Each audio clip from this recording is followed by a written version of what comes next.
different from other days. The days before, the heat was so high, people were asked not to work in their yard because people were dying of heat stroke. And people commented at work, how the temperature has changed and how much better it is outside. And it had a little breeze going too.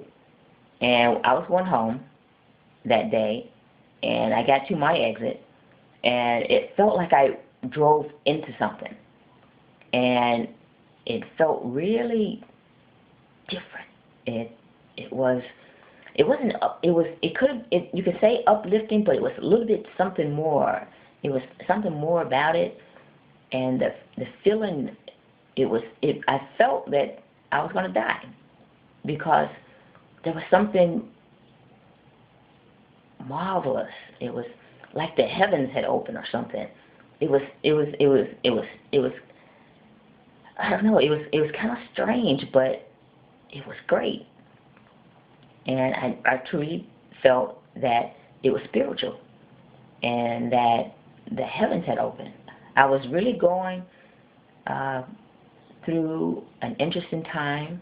I was going to church more and reading the Bible, and things were happening for me religiously, spiritually. And when I drove through this, that's why I thought this was my time.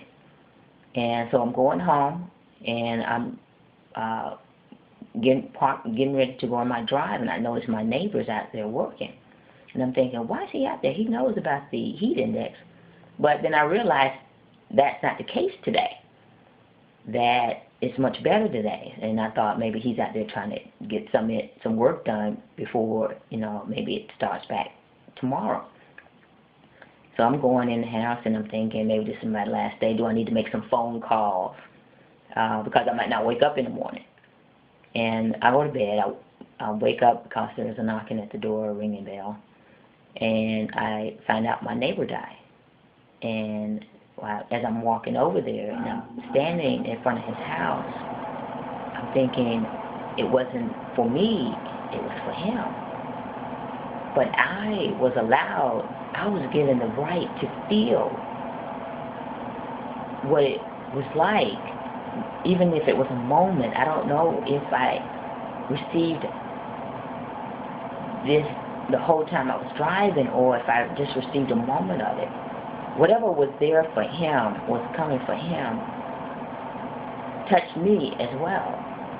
Gave me a little bit of what it's like, or what it could be. And I'm sure it was only a little. But if that was just a little of what you have, I mean, why are people afraid of believing, or afraid of that end time? If I could have that every day, I mean, I'm sure there's some people who maybe even do have that on a daily basis. But from that, how can you say there's no God? And I wondered who else may have received this in this community. Maybe his family. And it's like when a preacher would say, I know the death right now, then when people have come out of something, people are surprised, or they're good feeling, or they're feeling better, and then later they die, or they're dead. And so I heard a preacher say, I know the death's rattle now. And so if something opens for you, you feel something more alive, more bright, more miraculous. Maybe you do come out of what you are and be able to say goodbye to your family. But that has changed my life and changed my way of thinking about people. And although I see the bad parts, I know there's a greater part. And even though these people I know are Sunday worshipers, I hope they don't think that they can do things, and even though they may have been washed with the blood, that will cover you while you're doing wrong. You can't be malicious in your heart and mind and think that you're still going to go to heaven. He has saved you.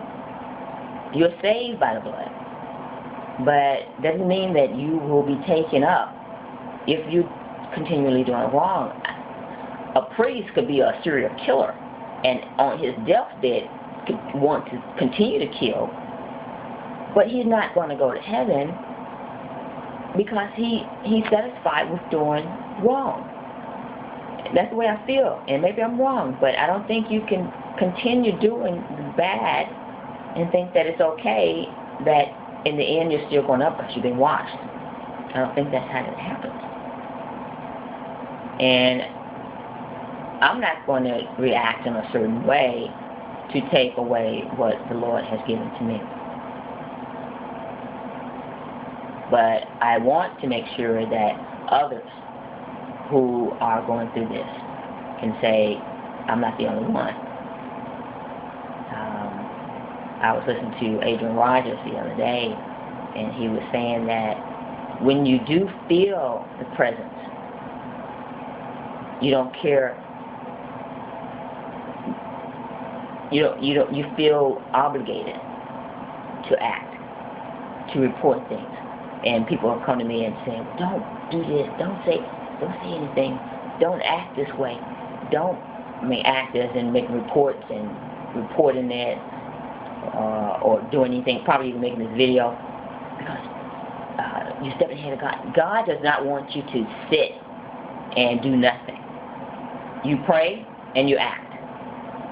And as long as someone continues to sit and allow things to happen to someone else, it's always going to be there. You have to be willing to help yourself and help others in order to make things better. It's happened in our community all the time. We just sit. Things work themselves out. They do not. You need to help to work them out. It could work itself out, but during that time, good people are being hurt when you could have done something to make that better. We give more power to evil than we do to good. We will allow the evil to grow and hope that the problem to the better gets solved. And I'm not saying I'm the better. I have a lot of sins I need to work on. And I'm not saying because I feel now if I continue in my direction that I'm better. I'm not. Because I sin every day. I might do something wrong. I might hurt someone, not intentionally, because we're all going to do something to someone, and that doesn't mean that it's a problem that can't be solved. And it's not that I'm trying to hurt someone maliciously.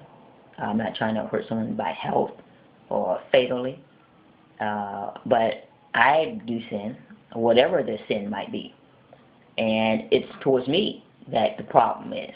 I'm the one that has to work out my sinful problems. I have a problem with not eating other people's food because of all the things I've seen people do to someone else's food, and that has stayed with me, and that has become a problem with me, and that's something I have to work out.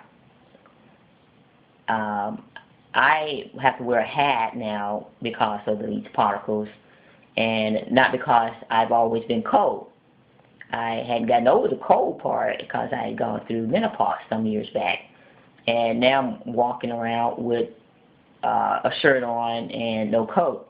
People are saying, well, man, she looks without her coat on. And I say, because I'm getting older. But now I have to put the hat back on because of these particles, and I have to have these fans on. So I haven't completely got heat, but these fans are making me cold, so I have to have the coat on sometimes, not all the time, still. But I have to have that hat on because of the particles. And there was a situation where, I have to cut this short, it's going into an hour now, where the fumes had come when someone passed from the IPD area that I was also getting that from. There was nothing there because Susan Dees had moved to that pew beside me. And so I didn't always have to have the fan on the top. So one of the ladies from IPD came over to the plant area where she has placed a plant. And I started to get the fumes when she left and came back. And they were so heavy, it was more like a gas. They were so heavy and immediate. The fumes, they kind of build up on you. This was so fast and immediate, it was kind of like a gas. It just hit me right away fast. And I turned the fan on. And I thought maybe this was because someone wanted me to turn it on and say, well, see, it only happens when someone's around. She turns a fan on. But that is not why it happened. And I felt, too, that this needs to come out. I've gone too long on this, and I don't want to get where I have been on them. And I hope this downloads this time onto YouTube. And I hope this does help someone else. And I hope that your problem will be cut off where mine is still persisting. Even though the Mississippi DeSoto cars have decreased, there are now Tennessee cars that are increasing. And again, I don't think this is something that's isolated to just Memphis or maybe the state, maybe even the country. If it's an international problem, somebody might see this and be able to point to it as well. I think it's financed by FedEx because one person came in that had these fumes, and I got this all the way to the place where I parked, and that person went back out. They didn't stay and park, they went back out. So then I thought that, at first I thought with these cars that it might have been this manager and some friends. But when that person came in because they had ID, I thought this is financed by FedEx, and I don't think that's something that Fred is doing. But I think some local yokel, probably using some of FedEx money, is doing it, because I also went to credit union the other day, and what was in line at the credit union, some DeSoto cars, license plates with DeSoto. So, I don't know. I'm going to end this now, and I hope this helps someone, and I hope that you're blessed, and that this doesn't happen to you as long as it has happened to me. In Jesus' name, I hope this happens.